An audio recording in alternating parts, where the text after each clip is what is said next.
When it comes to language learning, listening is far superior to reading. And today I'm going to prove it to you, as well as tell you how to optimize both to get even better results. I'm going to start off with my favorite example. Let's say I have you listen to a song one time. Can you sing it back to me? Probably not. What about 10 times? You're going to know the chorus pretty well by that point, and there's going to be some other parts that maybe you're not 100% certain on, but you're going to feel pretty decent about the rest of the song. You're going to know how it flows, you're going to know how to anticipate what comes next, even if you don't quite have it in your head yet. What about your favorite song that you've heard 100 times? You can sing it without even thinking about it. You know it by heart. You can hear just a tiny piece of the song and you already know what comes next because your brain autofills it. It predicts it for you. Now, even after 100 listens, that's not a guarantee that you've gotten all of the words right. Sometimes the mixing is bad, sometimes the singer has a heavy accent. There's all kinds of reasons why you won't be able to distinguish every word accurately, even after listening to a song over and over. And that's fine, that's normal. But what you can do is you can read the song lyrics just one time. That's all it takes, just one time. And you are immediately able to correct what you've been doing wrong. How many times have you had this experience? You've been singing along to a song, you're one of your favorite songs over and over, you happen to see the lyrics and you're like, oh, this word was potato, not tomato, or something like that. There's some kind of rhyme that you'd had just slightly off. You knew the outline of the shape, you just didn't know the exact color that filled it. Was it red, or was it pink, or was it maroon? But because you already knew the flow of the song, you know how it's supposed to sound. It's so easy to make that simple correction and then sing it correctly the next time. Now let's think about it from the reverse side. I give you a set of song lyrics and you read them one time. Can you sing the song? No. Do you even have the lyrics memorized? Also probably no. What about 10 times? Do you have the lyrics memorized? Maybe you know the chorus, maybe you know some other parts. Can you sing me the song? No. You're no closer to singing me the song. What about 100 times? You have completely memorized those song lyrics. You know them by heart. You can recite them without even thinking about it. Can you sing me the song? No. You still have no idea how the song really sounds. And when I say that you can recite them by heart, what you're reciting is your own internal interpretation of how you think it should flow, how you think it's going to sound like. But that may not be anywhere close to the actual song. Is it a rap song? Is it death metal? You don't know any of these. And how you would sing either of those genres are going to be wildly different. Okay, so you've read these song lyrics 100 times, you have them memorized, and then I let you listen to the song one time. Can you sing the song? Chances are very, very low that even after one whole listen, you will be able to sing the song back to me. Maybe there are people who can do it. I've never met anyone personally. I can't do it.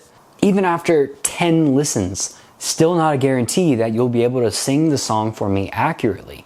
Because even though you have all the lyrics memorized, knowing exactly how the song flows from one note to the next, it's a different skill than just knowing the words. It's knowing the musicality, knowing the flow, knowing the pronunciation, knowing the timing, and all these different things that only happens when we become intimately familiar with that particular piece of music.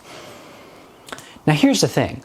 Languages are the exact same way, but it's not a 3-minute song. It's a 3,000-hour song, or in some cases, a 10,000-hour song. Languages require lots and lots of listening because they have their own unique shapes and flows to them. If I played that song for you without telling you it was the song that corresponds to those lyrics, you may not even be able to recognize it just because you know the lyrics, because you aren't familiar with how it flows at all. This difference between reading and listening that I've described, we see at play in actual language learning.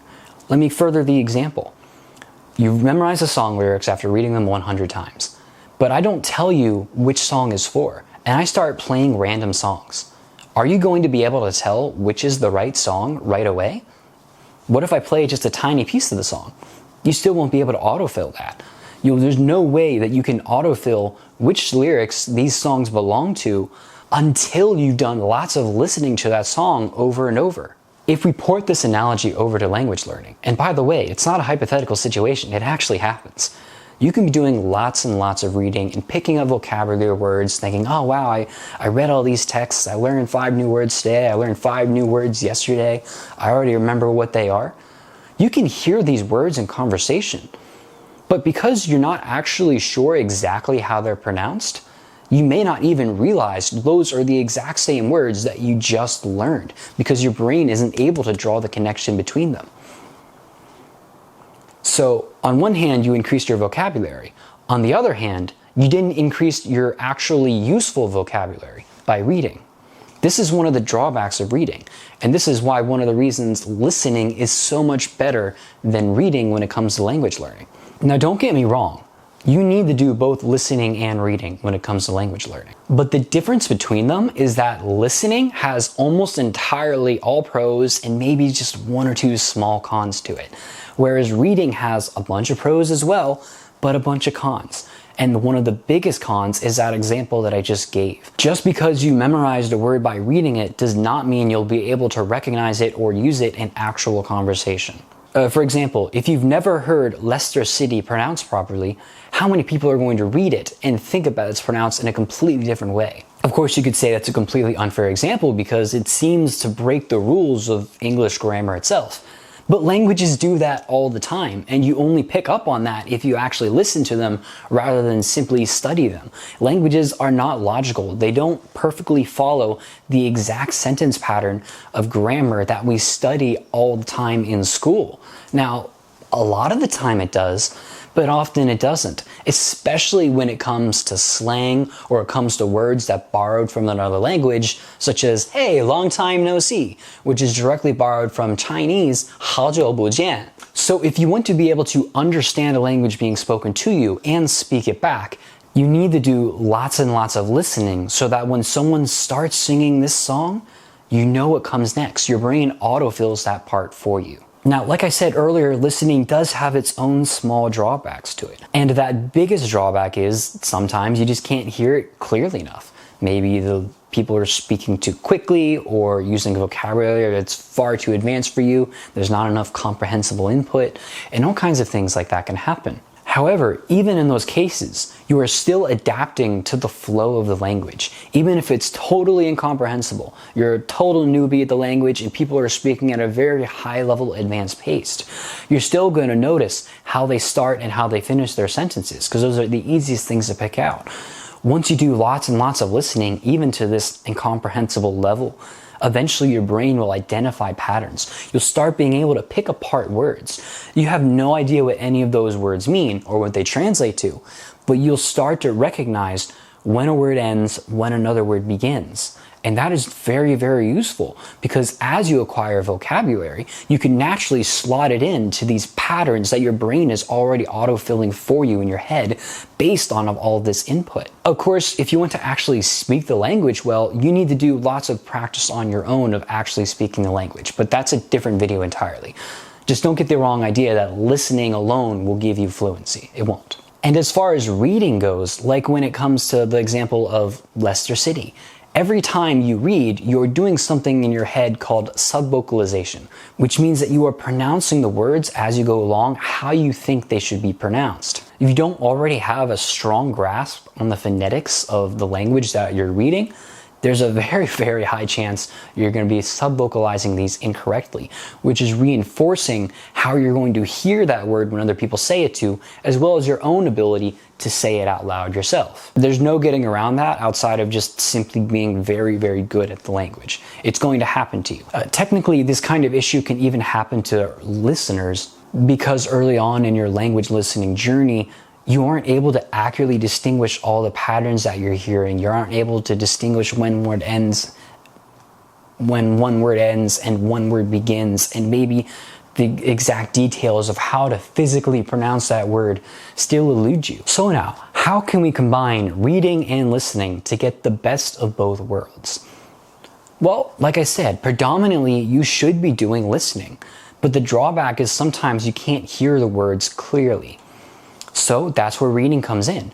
Reading, you can go at your own pace and identify the words individually, but the drawback of reading is that you don't know how the words sound. That is why one of the ultimate methods to learning a language is to read and listen to the exact same piece of material, but not at the same time. The reason I say don't do it at the same time is because sometimes you'll be focusing on one over the other, but not at full strength. And I feel like actively focusing on either listening or reading is better than doing both at the same time. Instead, start by listening to the material. Perhaps you're watching a Netflix show, perhaps you're listening to a podcast or watching something on YouTube. Then what you need next is a transcript of whatever content you just listened to. Some podcasts already offer them for free. You could probably find a transcript of a Netflix show, or these days we have AI which can probably generate a transcript for you. Go through and read that transcript after you're done listening, and then go back and listen again. Since you watched that show or listened to that podcast once already, you already have a general idea of what it's about, especially assuming that you're following the rules of comprehensible input.